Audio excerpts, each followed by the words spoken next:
Assalamualaikum warahmatullahi wabarakatuh. Alhamdulillah wassalatu wassalamu ala rasulillah wa la hawla wa la quwata illa billah amma ba'du. Ma'asyiral muslimin jamaah yang dirahmati Allah Subhanahu wa taala. Alhamdulillah malam hari ini kita masih bisa kumpul kembali dalam lindungan Allah Subhanahu wa taala dan syafaat Rasulullah sallallahu alaihi wasallam. Sebelum kita bahas mengenai hukum bagaimana boleh tidaknya jual beli emas ataupun perak ataupun hal yang lain secara online dan secara angsuran. Ini paling tidak kita bahas dulu bagaimana hukumnya jual beli emas itu sendiri, jual beli online itu sendiri, kemudian secara angsuran itu akan berbeda secara hukum. Sebelum kita masuk ke ranah persoalan itu, perlu kita garis bawahi dan kita perlu garis besar bahwa secara keseluruhan Islam sudah ngatur. Bahkan Allah secara langsung memberikan aturan wa ahallallahul bai'a wa harrama riba. Secara keseluruhan itu mau transaksi apa saja sebenarnya Allah sudah kasih keluasan. Itu diperbolehkan secara keseluruhan. Jual beli yang manakah, yang kecilkah, yang mikro atau mungkin makro, itu diperbolehkan oleh Allah Subhanahu wa taala. Tapi selama itu dilakukan atau ditransaksikan dengan baik, maka itu dihalalkan oleh agama. Berarti selain itu adalah haram. Selain yang disebutkan tadi, maka disebut dengan riba. Wa harrama riba. Termasuk transaksi jual beli emas.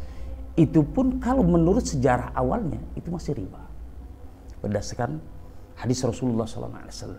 Maka hanya Islam, saya sampaikan, hanya Islam yang menetapkan jual beli itu atas dasar maslahat.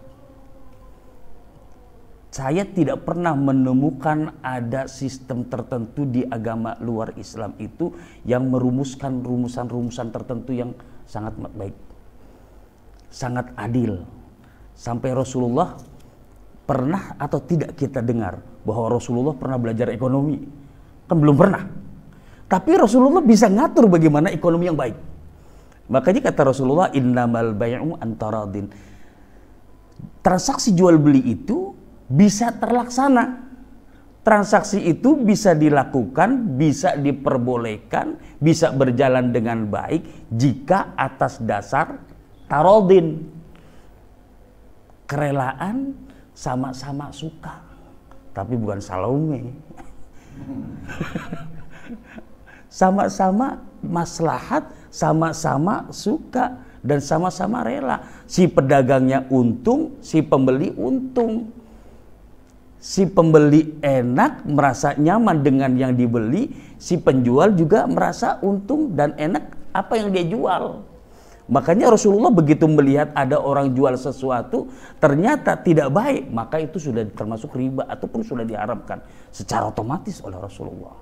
Bahkan ulama-ulama menetapkan satu kaidah, inna syari'ata ja'at lijalbil masalih wa dar'il mafasid. Seluruh ulama itu, enggak mazhab Maliki, Syafi'i ataupun mazhab yang lain, itu menetapkan bahwa syariat itu muncul dan datang untuk mengatur semua transaksi, bahkan interaksi sosial.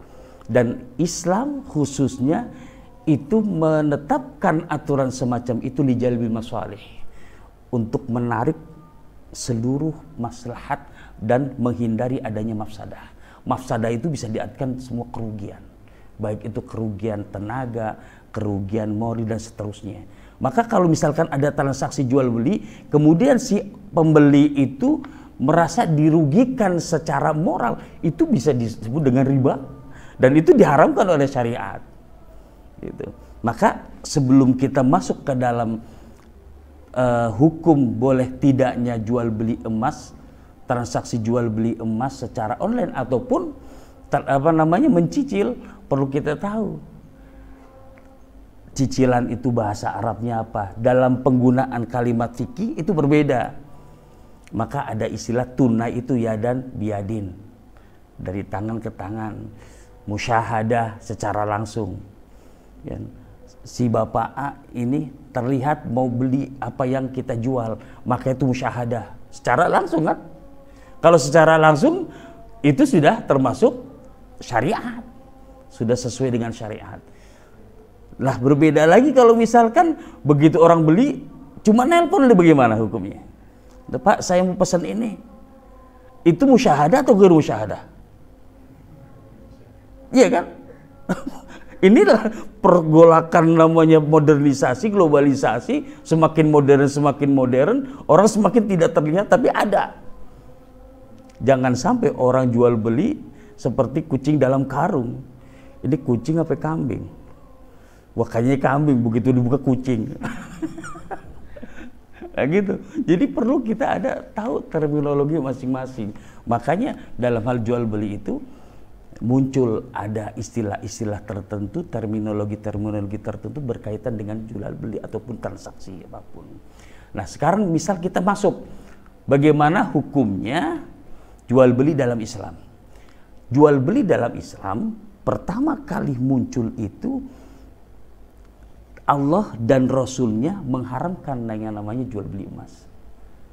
Emas itu kalau kita ketika zaman Nabi itu kita anggap seperti jual beli kepeng, mata uang yang terbuat dari emas ataupun perak, kemudian kita jual belikan sebagai transaksi. Yang perlu kita tekankan di sini, emas ketika itu pada zaman Rasulullah sebagai apa? Sebagai saman. Saman itu sebagai alat tukar. Anggap aja seperti uang kertas kita. Ya, itu. Jadi kata Rasulullah tidak bisa yang namanya jual beli itu emas dengan emas, perak dengan perak. Kalau penjual beli, transaksi jual beli seperti itu, maka disebut dengan riba. Tidak boleh hukumnya. Ya kan? Emas dengan emas, perak dengan perak. Maka Rasulullah mengatur. Bagaimana itu hukumnya itu? Ya kan, Rasulullah tidak suka, dan itu memang emas dan perak itu termasuk barang ribawi, maka tidak diperbolehkan oleh baginda Rasulullah SAW. Ada juga ulama yang membolehkan jual beli itu seiring dengan perkembangan masa atau zaman. Kata ulama yang lain menyebutkan apa? Illa ma akhrajathu sina'atu an ma'na samaniyah. Kalau keluar dari konteks emas itu sebagai barang tukar menukar ataupun sebagai alat pembayaran, kalau di luar itu diperbolehkan. Artinya apa? Kalau emas itu sudah jadi barang biasa, bukan alat tukar yang resmi, maka tidak diperbolehkan. Contohnya apa? Ini emas sudah nggak jadi alat bukti pembayaran, sudah jadi al-hulli. Al-hulli itu artinya apa? Sebagai perhiasan. Saya mau ngumpulin emas supaya saya dianggap orang kaya lah. Saya punya yang ditimbun dia emas. Atau misalkan dengan bentuk yang lain. As-sa'ir itu adalah orang yang berwenang untuk membentuk emas. Dibentuk apa aja, mau dibentuk cincin, mau dibentuk apa, ya kan? Selama itu bentuknya sil'ah. Sil'ah itu barang biasa atau hulli, maka itu diperbolehkan oleh ulama. Ya, kalau bukan saman, bukan jadi alat tukar secara resmi sebagai uang atau samaniyah, itu adalah alat tukar menukar barang secara resmi. Ya, itu diperbolehkan. Sebagaimana para ulama menyebutkan syira'ul hulli minasairi bitaksid la yajuz.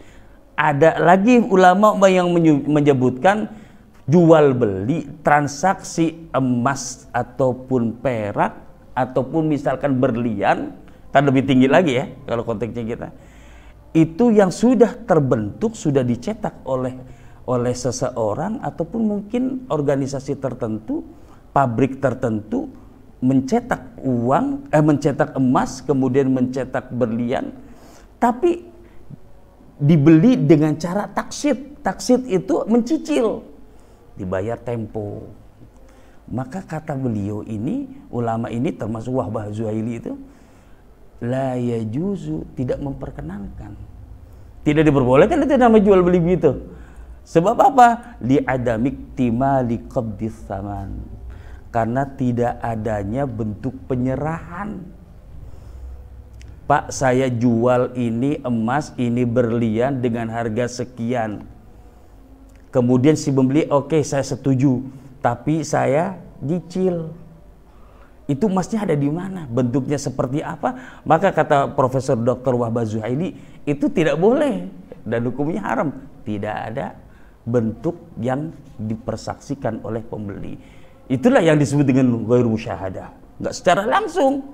Maka ini la yajuzu li adami ihtimali qabdis tsaman. Enggak ada bentuk penyerahannya. Kan? Makanya apa? Wala yasihhu aidan biqardin minas sairi. Apalagi dia ngutang. Ngutang dengan nyicil sama enggak tuh? Sama. Pak, saya nanti kalau sudah ada uang nanti saya akan bayar ini. Sama dengan nyicil, kan ada tempo.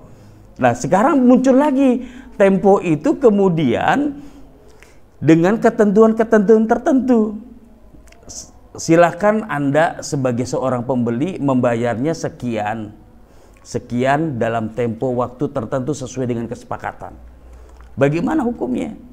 Maka para ulama ketika melihat kenyataan seperti ini juga cerdas. Bagaimana menurut pembelinya, temponya bagaimana, ketentuan hukumnya bagaimana. Kalau misalkan lepas dari ketentuan itu, maka tetap dihukumi riba tanpa pengetahuan pembeli. Boleh atau tidaknya itu nanti tergantung daripada kesepakatan.